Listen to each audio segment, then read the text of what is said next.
A wealthy construction billionaire, still grieving the loss of his wife and struggling to raise his paralyzed son alone in a massive mansion outside Seattle, became deeply suspicious of everyone around him after a series of betrayals by former employees. When a new maid was hired to care for his son, he didn't trust her calm smile or gentle presence. Fearing that she might be just like the others who had stolen from him or sold private information, he secretly installed hidden cameras in every room of the house, including his son's bedroom, determined to catch her doing something wrong. He watched her every move day and night, convinced she was hiding something behind her kindness. But as he kept observing her interactions with his son, something completely unexpected began to unfold right in front of his eyes. Something that would soon change not only his opinion of her, but his entire understanding of what had been missing from their lives. Before we continue with this story, don't forget to subscribe to the channel and like the video. Oh, and don't forget to comment below where you're watching us from. We love to know that. Jonathan Wallace was a very rich man who made his fortune in the construction industry. He owned one of the biggest construction companies in the country. After his wife died in a tragic car accident and his only son, Ethan, became paraplegic because of the same crash, Jonathan chose to live far from people. He moved with Ethan to a huge mansion located in a quiet area near Seattle. The mansion had tall gates, many rooms, and was surrounded by trees, but it was always cold and empty. Jonathan stopped trusting people. He didn't like visits, and he avoided conversations that weren't necessary. He was still hurt by everything that happened. He didn't want to take any risks again. His days were quiet but full of caution. He spent most of his time working from home and watching over Ethan, who used a wheelchair. Jonathan's life was no longer about joy or connection. It was about control, safety, and protecting what was left of his family. Since the accident, Jonathan became extremely suspicious of everyone around him. In less than a year, he had hired and fired 4 different housekeepers. The first one was caught stealing jewelry from the master bedroom. Jonathan found out by checking the camera recordings himself. The second housekeeper took secret pictures inside the house, including private areas and expensive items, and sold them online. When Jonathan discovered this, he fired her on the same day. The third seemed kind, but she had been selling information about the family and the house to the media. News websites published things no one outside the mansion could know. This was the final blow for Jonathan's trust. The fourth housekeeper appeared honest, but one day she disappeared. Later, Jonathan's company noticed that a large amount of money was missing from one of the accounts. She had run away with the money. All of this made Jonathan believe that no one could be trusted, no matter how nice they seemed. These events affected Jonathan deeply. Each betrayal left a scar on his mind. He started seeing every new person as a possible threat. He didn't allow workers to stay in the house alone. Every visitor had to go through tight security. Cameras were placed in every hallway, every room except Ethan's, and outside the mansion. He reviewed the footage almost daily. He didn't hire people directly anymore. Instead, he worked with background check agencies, asking them to investigate every detail about potential employees. Even when someone passed all the checks, he still kept them at a distance. He gave simple orders, avoided small talk, and always watched closely.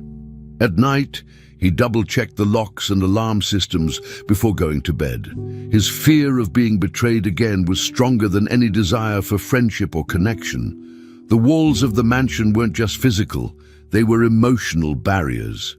Jonathan built them high to protect himself and Ethan from any more pain caused by others. Inside the mansion, the atmosphere was cold, not just because of the stone floors or high ceilings, but because of the way Jonathan lived. There were no family pictures on the walls. The furniture was expensive, but the rooms felt empty. Every space looked perfect, but it lacked life. There were no sounds of laughter, no casual conversations, no warmth. Jonathan spent most of his time in his office working. He avoided walking around the house without a purpose. Ethan stayed mostly in his room, which was specially designed for his needs. Even between father and son, the relationship was distant. Jonathan loved Ethan deeply, but he didn't know how to show it anymore. He was afraid that if he let his guard down, something terrible would happen again. So he chose to stay strong and serious all the time. He believed that if he kept things under control, he could avoid more suffering. But in doing so, he also avoided comfort, happiness, and emotional closeness.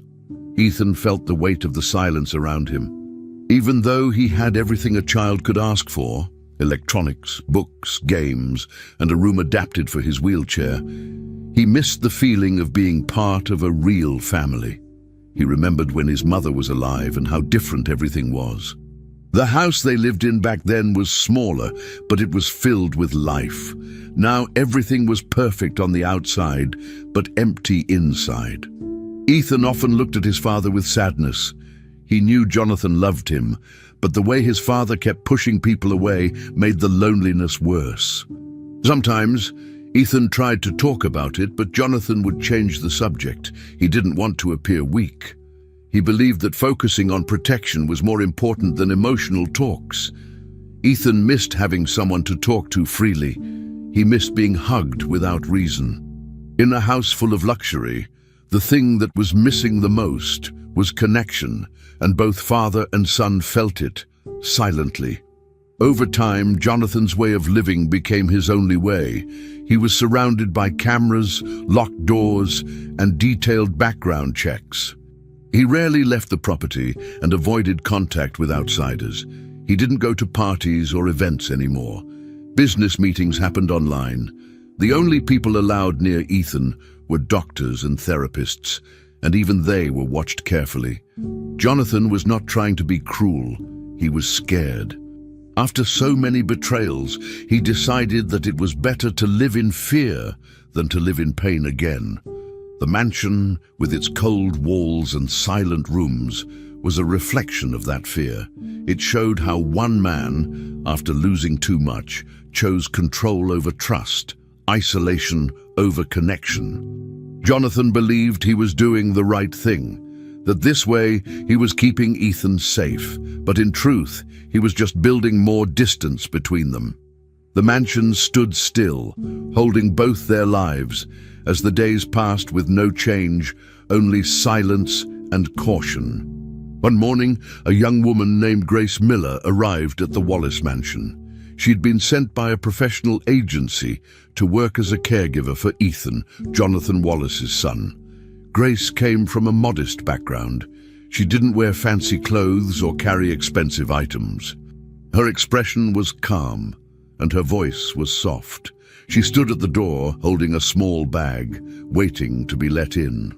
When the security guard confirmed her identity, she was led through the large, cold halls of the mansion to meet Jonathan. He didn't greet her warmly. He looked serious and distant. He told her that there were strict rules in his house. No pictures were allowed. She was not allowed to talk to anyone outside about the family. She should keep her distance from him at all times. Grace nodded quietly.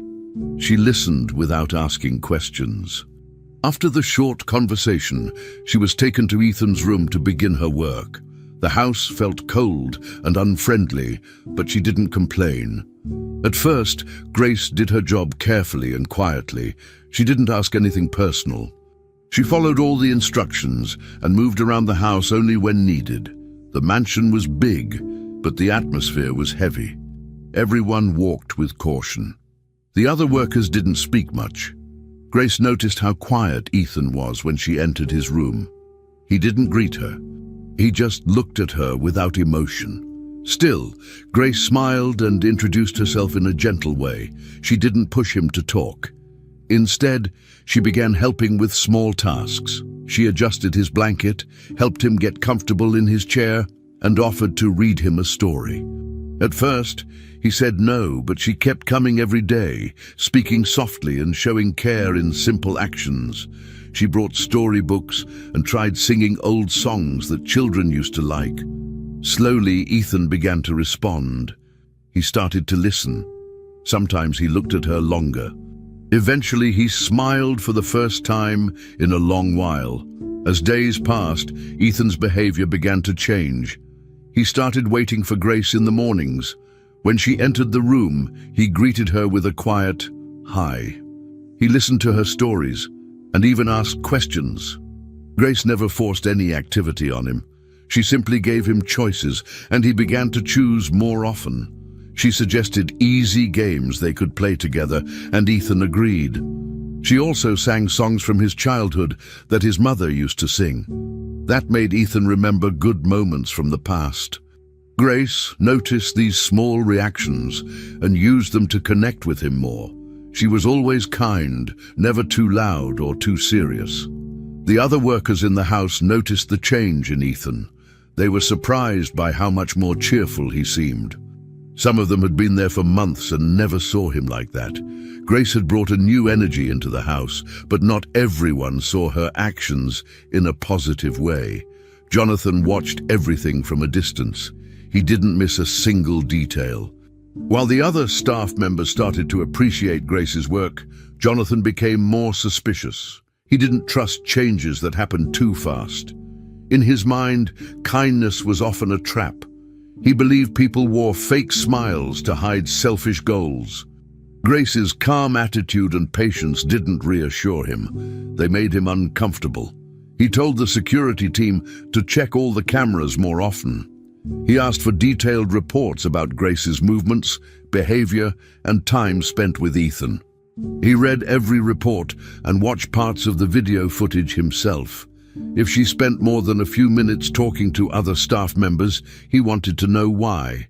If she left the room and came back with something in her hand, he wanted to see what it was. Jonathan told himself that he was doing this to protect his son. He didn't want Ethan to get hurt again, emotionally or otherwise.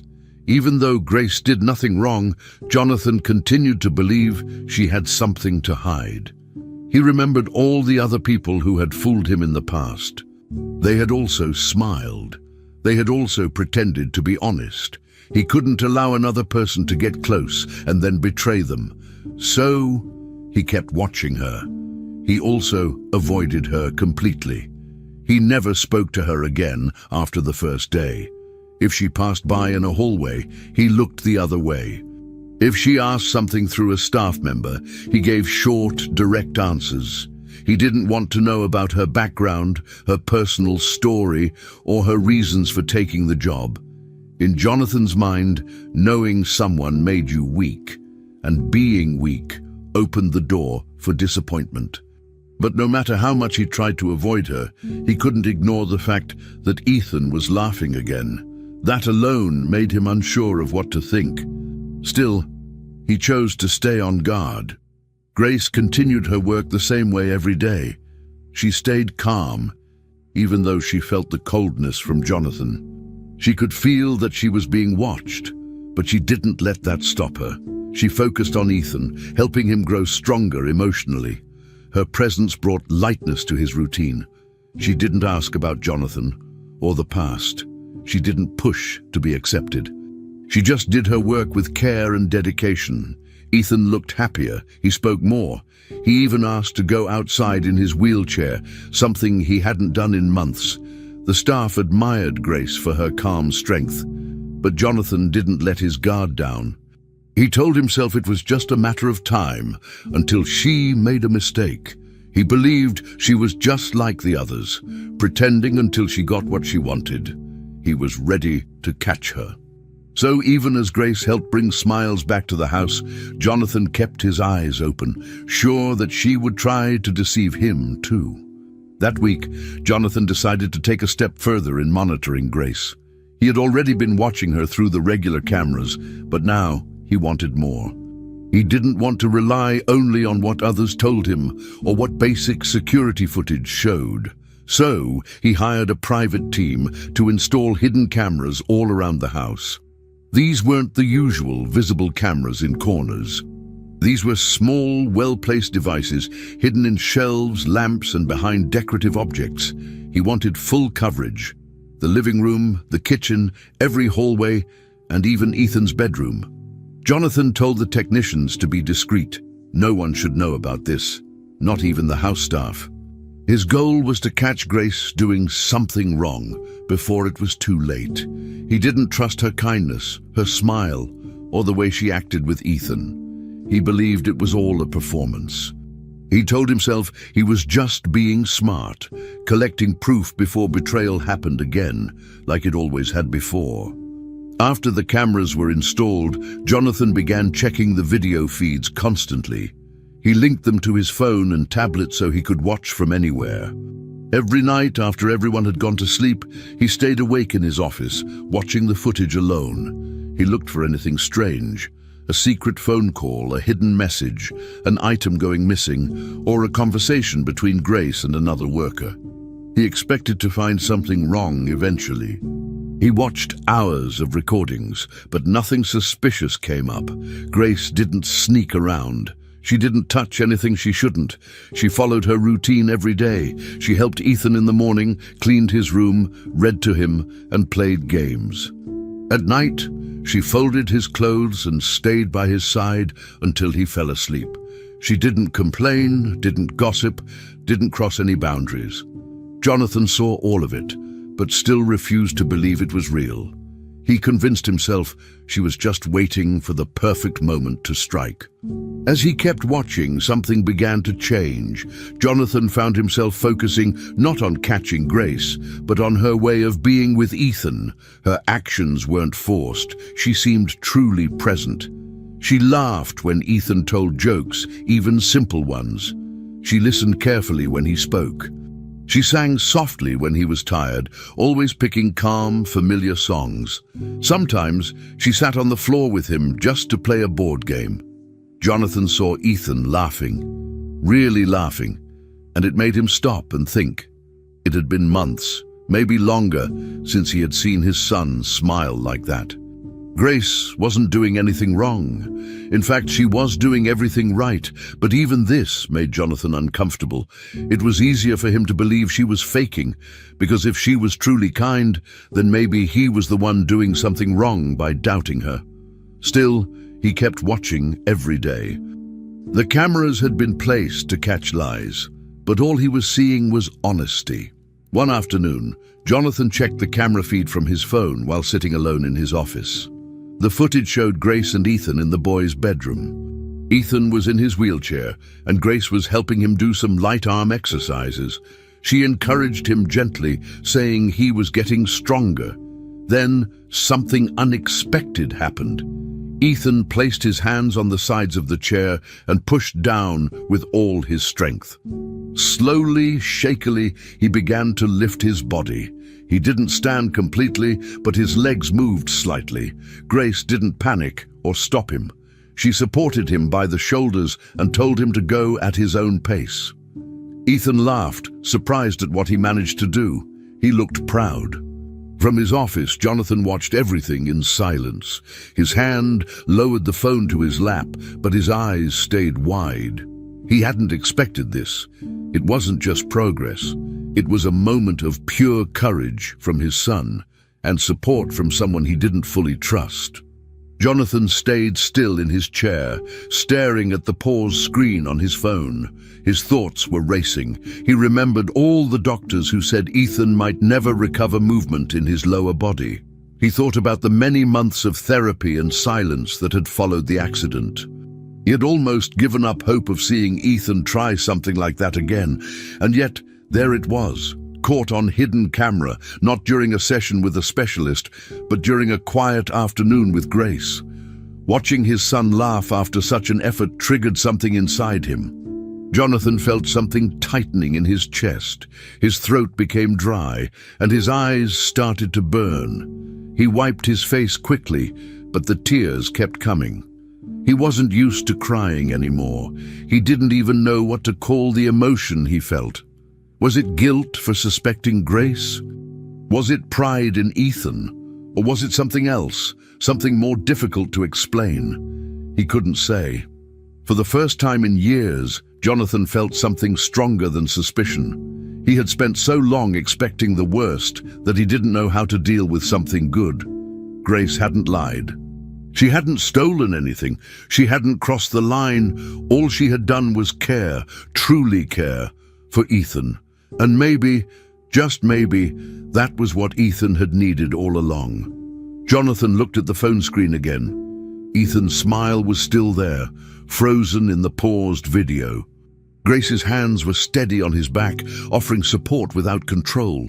Jonathan leaned back in his chair and closed his eyes. He didn't make any decisions that night. He didn't speak to Grace or tell anyone what he saw, but inside, something had shifted. He still didn't trust easily, and the cameras stayed where they were. But for the first time in a long time, he felt something different. It wasn't fear or anger. It was something closer to hope, and it made him feel human again. One afternoon, while cleaning Jonathan's office, Grace moved quietly between the furniture.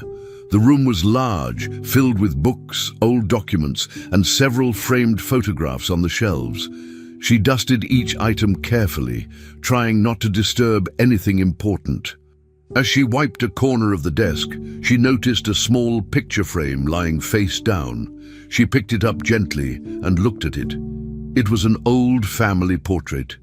In the photo, Jonathan appeared younger, standing beside his wife and holding little Ethan in his arms. Behind them stood an older man, Jonathan's father, smiling proudly. Grace stared at the picture for a few seconds. She whispered softly, "He had such a kind look in his eyes," speaking to herself without realizing the cameras were recording.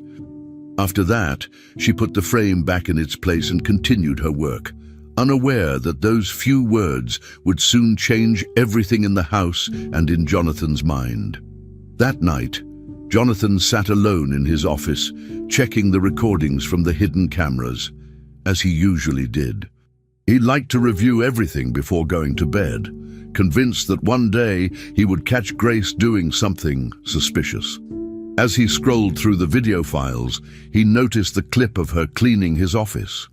He pressed play and watched carefully. There was nothing unusual at first, just Grace dusting and organizing things. Then she stopped at the photo. Jonathan leaned closer to the screen. When she lifted the frame and spoke, his heart started to beat faster.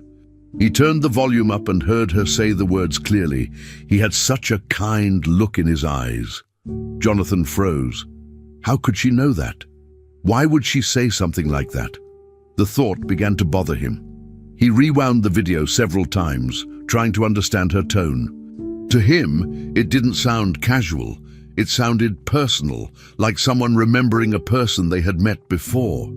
Jonathan couldn't sleep that night. He sat at his desk, staring at the paused image of Grace holding the picture. Doubts filled his mind. How could she possibly know his father? The man had died many years ago, long before she was ever hired. There was no reason for her to make such a comment unless she had a hidden connection to the family. His head filled with possibilities, each one worse than the last. Maybe Grace had planned her way into the house. Maybe she was pretending to care for Ethan to get close to him. The idea made his chest tighten. For Jonathan, every coincidence was a warning sign. He had been betrayed before, and now his instincts screamed that something was wrong again. He remembered how every other person who had earned his trust had eventually turned against him. He couldn't ignore this. He decided to act. He told himself he wasn't being paranoid, he was being careful, protecting his family from another hidden threat. The next morning, when Grace went outside with Ethan for a short walk in the garden, Jonathan saw an opportunity. He entered her room quietly, making sure no one saw him. The room was simple and tidy. Her bed was neatly made, and her few personal belongings were organized on a small table. Jonathan began searching through her things with quick, nervous movements. He opened drawers, checked under the bed, and looked inside her closet. Finally, he reached her bag. He hesitated for a moment, then opened it. Inside, he found a few basic items, some folded clothes, a small wallet, and a silver locket. The locket caught his attention immediately. It looked old, slightly worn, as if it had been kept for many years. He opened it carefully, and inside he saw two small photos. One was of his father. The other was a woman he didn't recognize. His hands trembled as he stared at it, feeling anger, fear, and confusion all at once. Jonathan sat down on the edge of the bed, holding the locket tightly in his hand. He didn't understand what he was seeing. Why would Grace have a picture of his father? And who was the woman next to him in the photo? The image looked genuine, not edited. His mind raced with explanations. Was Grace related to that woman somehow? Was she connected to something from his father's past? The more he thought, the less sense it made, but he couldn't stop imagining the worst. In his mind, this was no coincidence. It was a plan. A carefully built lie meant to trick him again. He felt betrayed before any real proof existed. His heartbeat was fast, his jaw tight. For him, the locket was the evidence he needed. Grace wasn't just another worker. She was someone with secrets, someone pretending to be innocent while hiding her real motives. He convinced himself that he had uncovered something big, something dangerous. From that day forward, Jonathan's suspicion grew stronger. He watched Grace more closely than ever, checking the cameras several times a day. Every move she made seemed suspicious now. If she smiled, he wondered why. If she talked to Ethan for too long, he imagined what they were discussing. The more he observed her, the more his fear grew. He couldn't confront her yet. He needed to be sure. But in his mind, the truth was already clear. The picture in the locket, her comment about his father, her calm attitude, it all looked like a performance. Jonathan believed he had finally uncovered the reason for her kindness. He was convinced that Grace was part of a plan, something designed to get close to his family for a reason he didn't yet understand. His paranoia took full control. Every look, every word, every smile from her became another piece of a puzzle he was building inside his head, one that existed only in his imagination. The following days were tense and heavy inside the Wallace mansion. Jonathan could barely focus on work. Every time he looked at Grace through the security cameras, his thoughts filled with suspicion. He watched how she spoke to Ethan, how she moved, how she touched objects in the house. Every small action looked suspicious to him now. If she smiled, he saw manipulation. If she stayed quiet, he imagined she was hiding something. The locket he had found in her belongings had changed everything in his mind. He felt angry at himself for feeling weak or uncertain. He believed he had been fooled again. His chest burned with frustration. Jonathan began sleeping less, checking the cameras late at night, and reading the agency files about her again and again. None of it showed anything wrong, but he refused to believe it. His fear spoke louder than reason.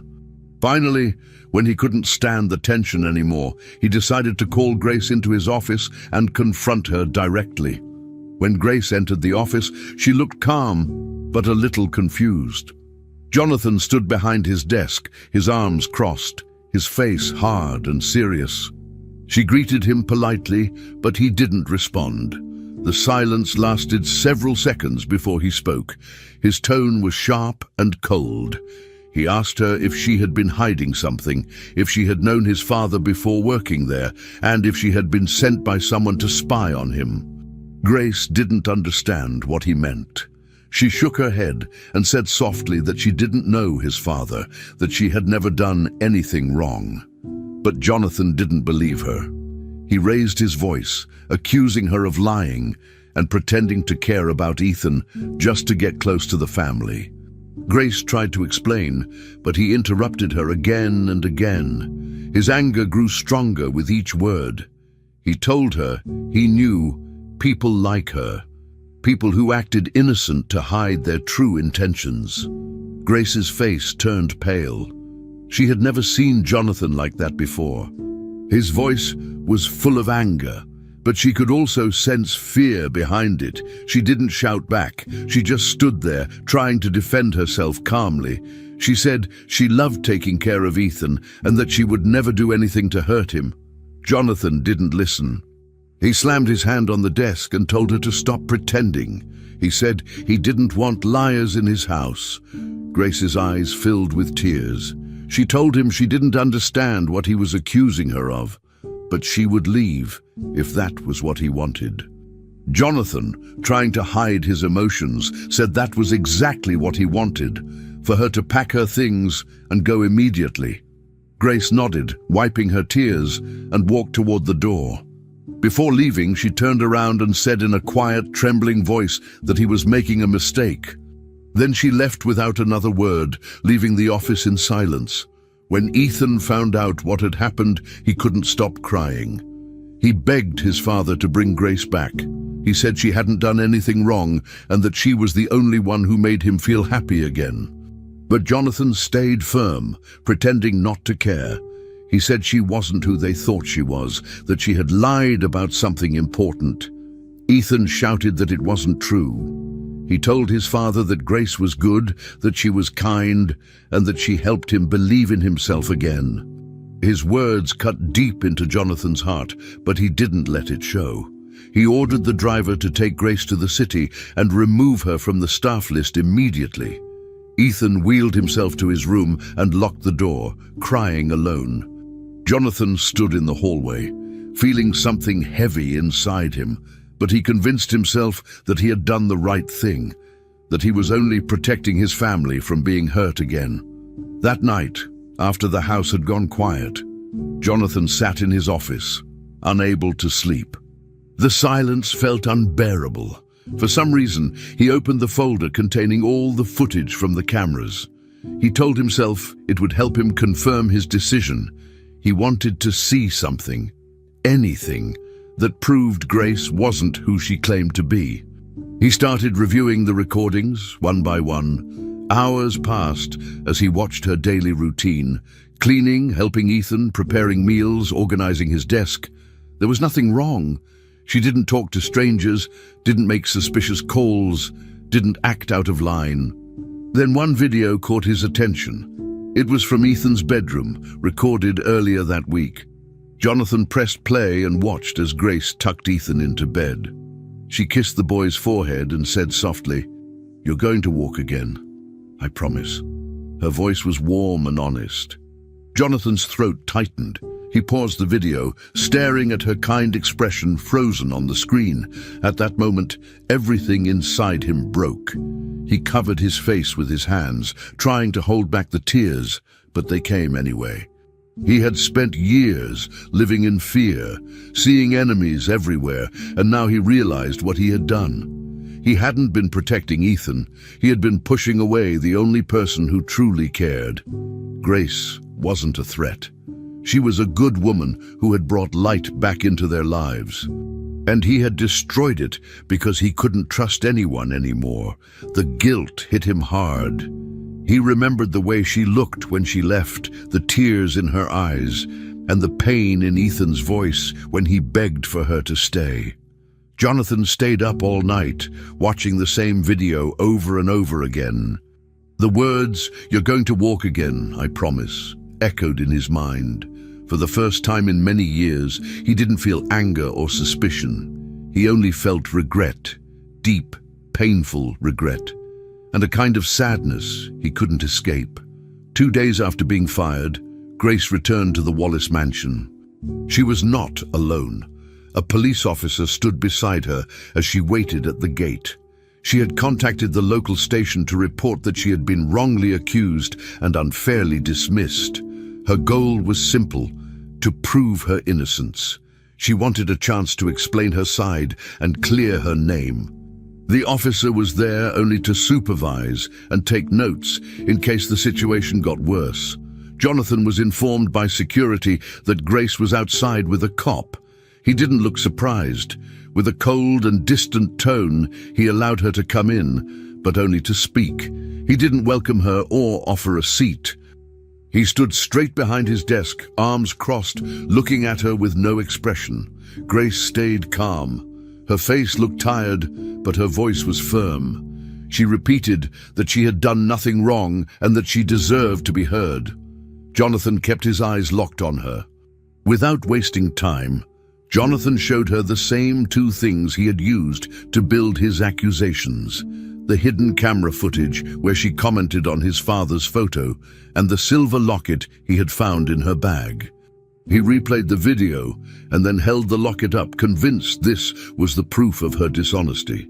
Grace didn't seem surprised. She didn't panic or try to avoid the subject. She calmly explained that the locket had belonged to her mother. It was a keepsake passed down after she died. She also said her mother had once worked for Jonathan's parents many years ago, back when Grace was still a child. She had heard many stories about the Wallace family while growing up.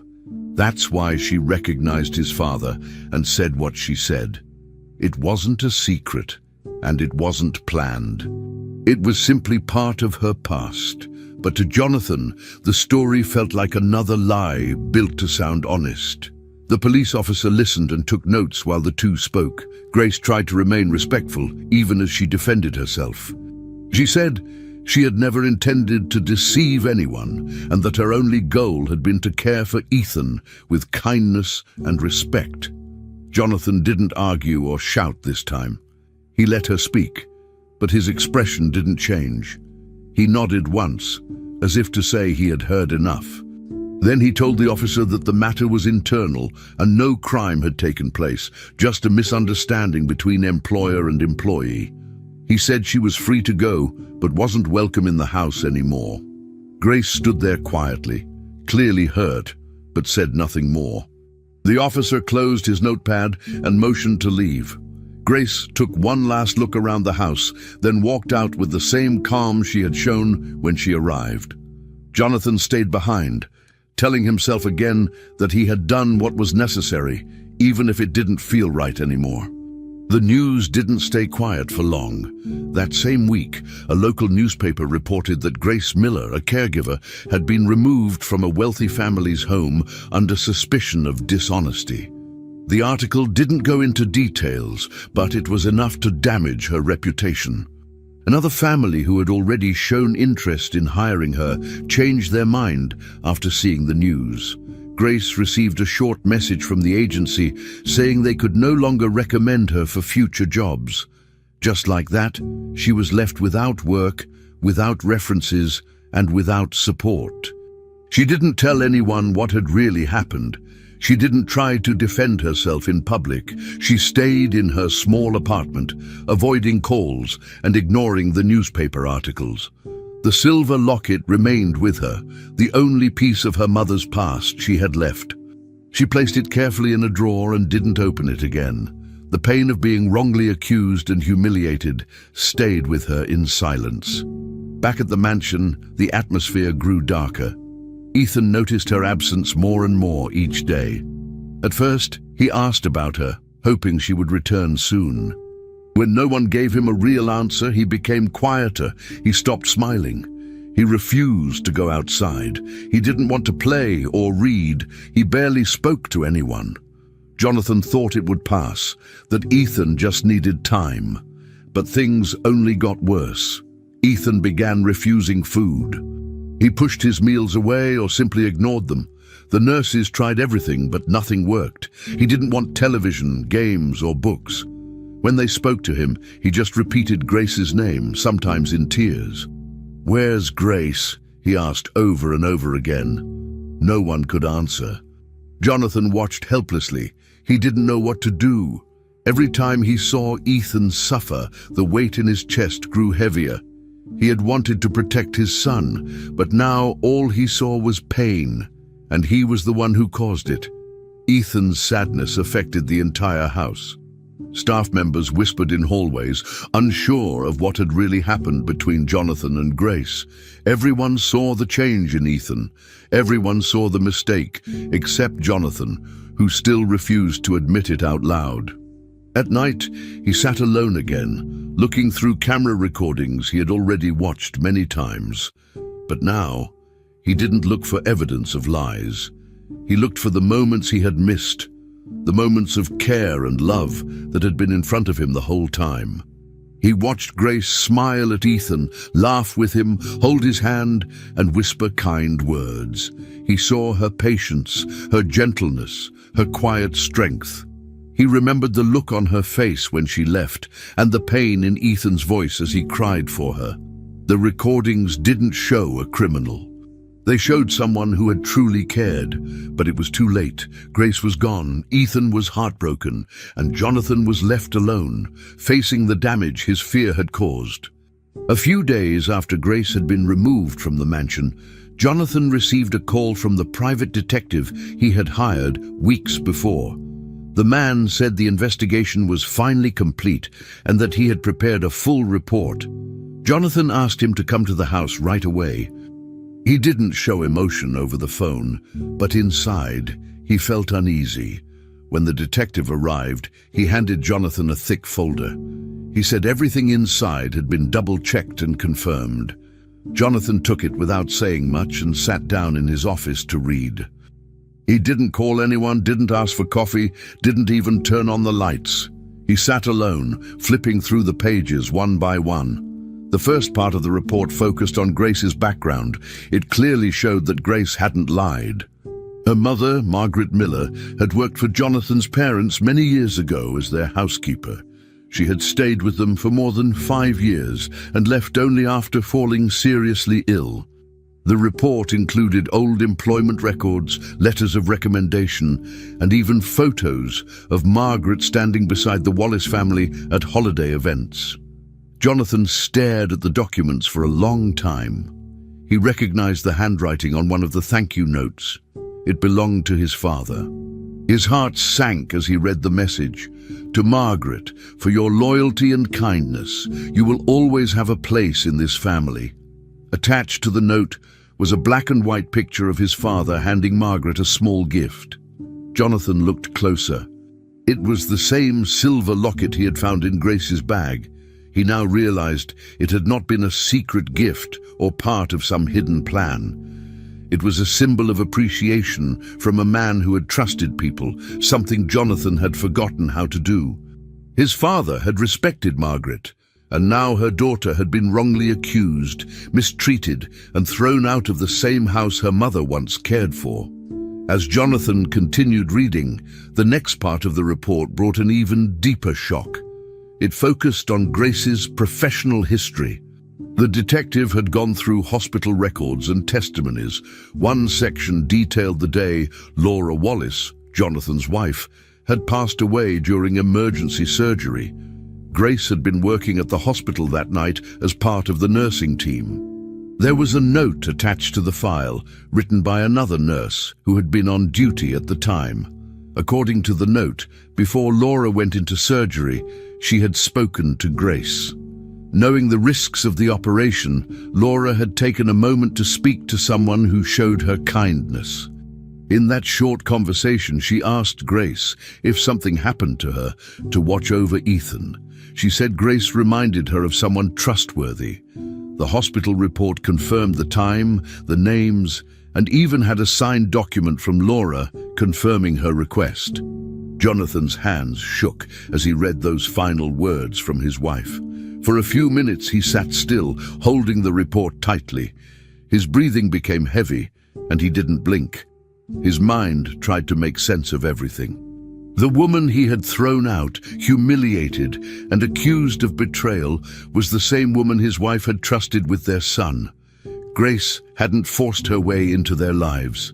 She had been chosen by Laura and brought into the family's story through kindness, not manipulation. She had kept the locket because it belonged to her mother, who had served the Wallace family with honesty. Jonathan had let fear control his actions, and now he saw how wrong he had been. Grace wasn't a stranger with hidden motives. She was part of his family's past. His father had seen her mother as a loyal friend.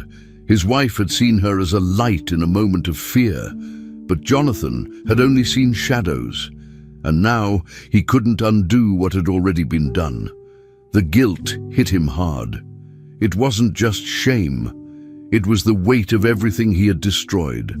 He remembered Grace's quiet voice when she said she had done nothing wrong.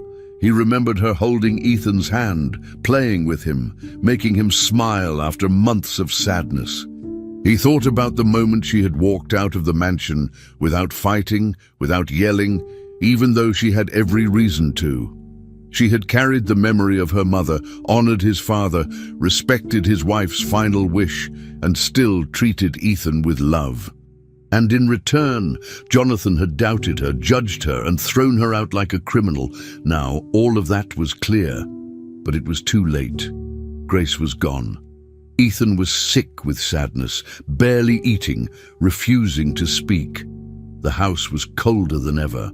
And Jonathan, once obsessed with control and fear, now sat alone, realizing he had pushed away the only person who truly brought warmth back into their lives. Jonathan read the report again, even though the words burned in his eyes.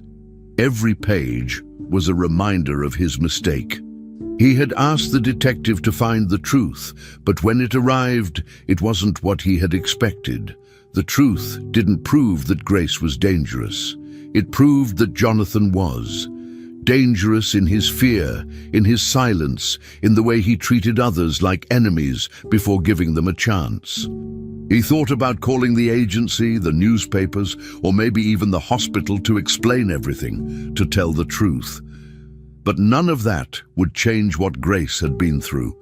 She had already lost her job, her peace, and her dignity, all because of him. The guilt consumed him in a way he had never experienced before. He leaned back in his chair, closed his eyes, and held the locket in his hand. It no longer felt like a piece of evidence. It felt like a wound, and Jonathan had placed it there himself. Driven by guilt, Jonathan couldn't wait any longer. After reading the detective's report again and again, and watching Ethan grow weaker with each passing day, he finally made a decision. He asked his driver to take him to the address listed in Grace's employment file. The trip wasn't long, but for Jonathan it felt endless. He sat in silence the whole way, holding the silver locket in his hand. When they arrived, the driver stopped in front of a small apartment building with worn bricks and a narrow entrance. Jonathan got out, walked up the stairs slowly, and knocked on the door. A few moments later, Grace opened it. She was surprised to see him. Her face showed confusion and tiredness, but she didn't close the door. Jonathan looked at her with heavy eyes and said in a soft voice that he had come to apologize. He admitted he had made the worst mistake of his life. Grace stood there, silent, unsure of what to say at first. Jonathan explained everything. He told her he had received the full report from the private detective and had read every page. He now knew that she had told the truth all along, that her mother had worked for his parents, and that the locket had been a gift of gratitude, not a secret. He also mentioned the hospital documents, the moment Laura had spoken to her, and how she had asked Grace to care for Ethan if anything happened to her. Jonathan's voice shook as he spoke. He said he had been blinded by fear, that he had pushed away the only person who had brought joy back into their lives. He said he had judged her without listening, without giving her a fair chance. Then he looked down, took a deep breath, and asked for forgiveness. He said he didn't deserve it, but he needed her to know that he was truly sorry for what he had done to her. Grace listened quietly, her expression softening as she heard his words. Her eyes filled with tears, but she didn't cry. Instead, she took a deep breath and spoke with a calm and sincere tone. She said she had never come to the Wallace mansion with bad intentions. She only wanted to fulfill two promises. One she had made to her mother, to return the kindness the Wallace family had shown them years ago, and one to Laura, to care for Ethan if the worst happened. She said those promises meant everything to her. Grace explained that she had never expected anything in return, only the chance to help. When Jonathan broke that trust, it had hurt more than she could say, not because she lost her job, but because she had truly cared for Ethan and had been treated like a stranger. Jonathan couldn't hold back anymore. He started to cry and said again that he was sorry from the bottom of his heart. After a few moments of silence, Jonathan looked at her and said he wanted her to come back, but not as an employee. He didn't want her to feel like a worker in his house. He wanted her to be part of the family because she already was, even if he had taken too long to realize it. Grace didn't answer right away. She was still hurt. She hadn't forgotten the humiliation, the cold accusations, or the way she had been treated like a criminal. But she looked into his eyes and saw real regret. She saw a man broken by guilt, someone who had finally opened his eyes. She didn't say yes, but she also didn't say no. After thinking for a moment, she said she would agree to visit Ethan. She needed time to decide what would come after that. Jonathan understood. He nodded and thanked her. Before leaving, he gently placed the locket on the table next to her and said it belonged with her. The next morning, Grace returned to the mansion. The staff watched her arrival with surprise. Some smiled, others held back tears. Jonathan stayed at the entrance, waiting quietly. Grace didn't say much as she entered. She asked to go straight to Ethan. The boy was in his room, lying in bed, looking pale and tired. When he saw her, his eyes widened. At first he looked shocked, unsure if he was dreaming. Then his face lit up. It was the first time he had smiled in weeks. Grace walked over to him and held his hand. Ethan started crying, repeating her name over and over. The room filled with emotion. A few of the staff stood at the door, watching with quiet admiration. Grace spoke to Ethan gently, told him she missed him and that everything would be okay. Ethan sat up slowly and, without warning, tried to move his legs. To everyone's surprise, his muscles responded. His legs moved slightly, but clearly. The room went silent in disbelief. A second later, the silence broke into claps and tears. Nurses and staff applauded as Ethan looked around, surprised by his own progress. Jonathan, who had just entered the room, stood frozen. He saw Grace by his son's side, just like in the video he had watched over and over. Ethan kept smiling, still holding Grace's hand, as if her presence alone had given him strength. Jonathan wiped his eyes, unable to hide his emotions. Grace remained calm, speaking softly to Ethan, encouraging him like she always had.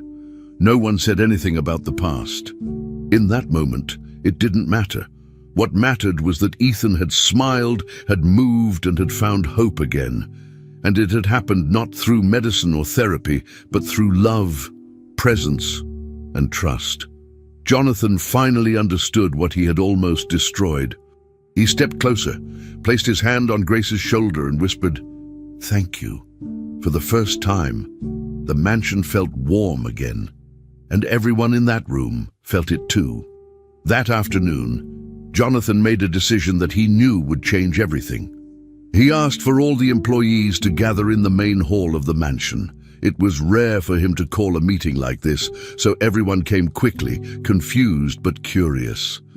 Grace stood near the back, still unsure about what was happening. Jonathan stood in front of them, looking nervous but determined. For a moment he stayed quiet, then cleared his throat and began to speak. He said he had made a serious mistake. He said he had let fear and suspicion guide his actions, and that his judgment had hurt someone who didn't deserve it. Then he turned to Grace and announced that she would no longer be treated as a caregiver or a worker. From that moment on, she would be received as a member of the house. The room stayed silent at first, then whispers spread. Jonathan looked at Grace and said, "I am sorry, and I ask for your forgiveness here in front of everyone." Her hands trembled and her eyes filled with tears. She had not expected this. She looked around and saw the faces of people who had once avoided her, now watching her with respect. She stepped forward slowly, still processing Jonathan's words. He had spoken with honesty, and for the first time, he had lowered his guard completely. Grace nodded and wiped her tears. She said softly that she forgave him. Then, without waiting for another word, she turned to Ethan, who was sitting nearby in his wheelchair, watching everything. Grace knelt beside him, hugged him tightly, and whispered something in his ear. Ethan smiled, leaned closer, and wrapped his arms around her neck. Grace looked into his eyes and asked, "Do you want to try standing again?" Ethan looked nervous, but he nodded. The room quieted again as everyone turned their attention to the boy. Grace placed her hands gently on his arms, ready to support him like she had done before. Ethan placed both hands on the sides of his wheelchair and pressed down with all his strength.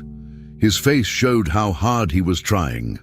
Grace encouraged him in a calm voice, saying she believed in him and that he didn't need to rush. Slowly, shakily, he began to lift his body. Everyone watched in complete silence. His legs trembled, but he managed to support himself for a few seconds. He stood, not fully, not steadily, but enough for everyone to see the effort and progress. Jonathan, standing close by, was already crying. His hands covered his mouth, and tears fell down his face without control. He had never imagined seeing his son in that position again. Grace held Ethan steady, smiling through her own tears. The workers in the room began clapping, some wiping their eyes. What they witnessed wasn't just a physical achievement. It was something deeper, the result of love, patience, and trust finally restored in that house after so much pain and doubt. Jonathan stepped closer to them. He couldn't stop crying. He placed a hand on Grace's shoulder and another on Ethan's back. He didn't say anything at first. He couldn't. His voice was stuck in his throat. Grace looked up at him, and for the first time there was no barrier between them, no suspicion, no fear, just understanding. Ethan looked at his father and smiled through his tiredness. Jonathan finally found the words and said, "Thank you, both of you." Grace helped Ethan sit back down gently and kissed the top of his head. More people entered the hall after hearing the applause. Music played softly in the background, something light and cheerful that hadn't been heard in the house in a long time. Staff began talking, laughing, even hugging one another. The heavy silence that once filled the rooms was gone. The coldness in the mansion had started to disappear. Grace had not only helped Ethan stand again, she had helped the entire house begin to breathe again.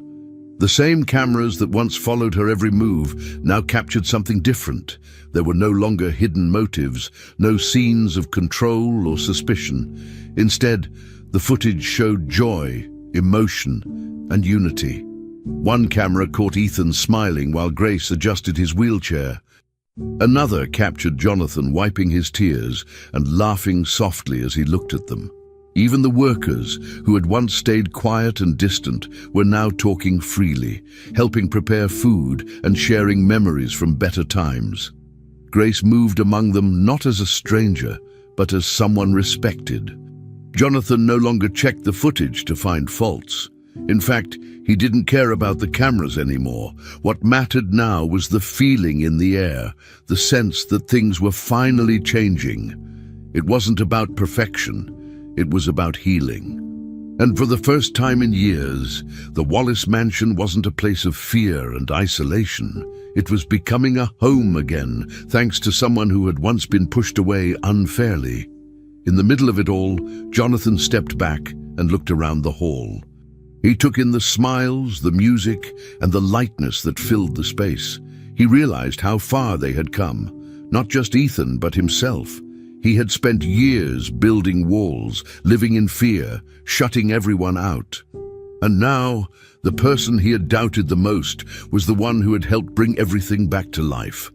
Grace stood nearby, still wiping tears from her face, but now they were tears of peace, not pain. Ethan looked stronger. The workers looked happier. And Jonathan felt something he hadn't felt in a long time. Forgiveness, not just from Grace, but from himself. The woman he had accused, the child he had neglected emotionally, the staff he had once treated with distance, they were all still here, giving him another chance. And the mansion, once silent and cold, now echoed with laughter and life. In the middle of it all stood Grace, the woman who had brought back not just health, but hope. Months had passed, and the Wallace mansion no longer looked or felt the same. The cold atmosphere that once filled the halls had disappeared completely. The rooms that were once quiet and heavy with silence were now filled with laughter, conversation, and life. The staff moved with ease, no longer afraid of making mistakes or being watched. The doors, once kept locked and guarded, now stayed open during the day. Music often played softly from speakers in the living room, and the garden was filled with signs of care and attention. Jonathan had changed more than anyone else. He no longer worked day and night in isolation. Instead, he spent more time with Ethan, going on walks, talking with the staff, and helping around the house. His presence was no longer intimidating. It was warm. He had learned to look people in the eye again. Most of all, he had learned to trust. The man who once lived in fear had made space for love and peace again. One of Jonathan's biggest decisions after everything that happened was to honor his wife's memory in a meaningful way. He created a foundation in Laura's name, dedicated to helping children with disabilities. The foundation offered therapy, emotional support, and access to medical resources for families in need. Jonathan didn't just put his money into it. He gave his time. He visited the center every week, helped with decisions, and spoke to the families. Grace played a big role in the project. She took on a leadership position and helped organize the programs. She worked directly with the staff and made sure each child received personal attention. Ethan often came with her.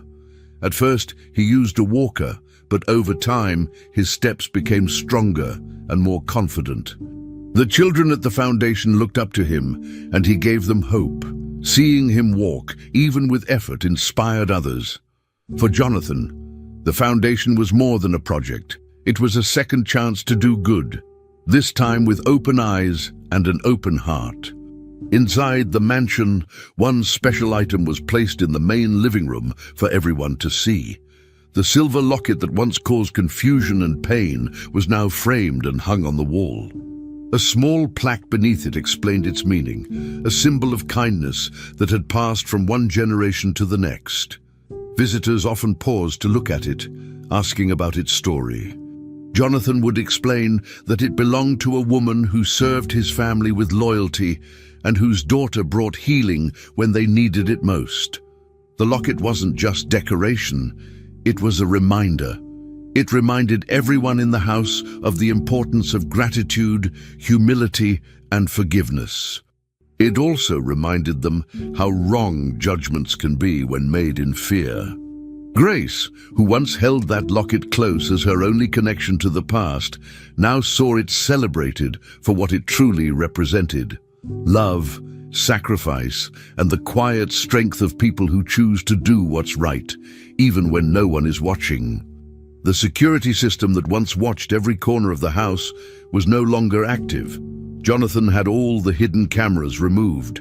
He said they no longer belonged in a place that was meant to feel like home. He understood now that protecting your heart by closing it off only causes more harm. The walls had ears before, but now they held laughter. The spaces once filled with suspicion now welcomed guests, children, and conversation. Jonathan reopened the gates to his estate. He allowed the community to come in for events hosted by the foundation. Families visited, children played, and volunteers helped around the garden and kitchen.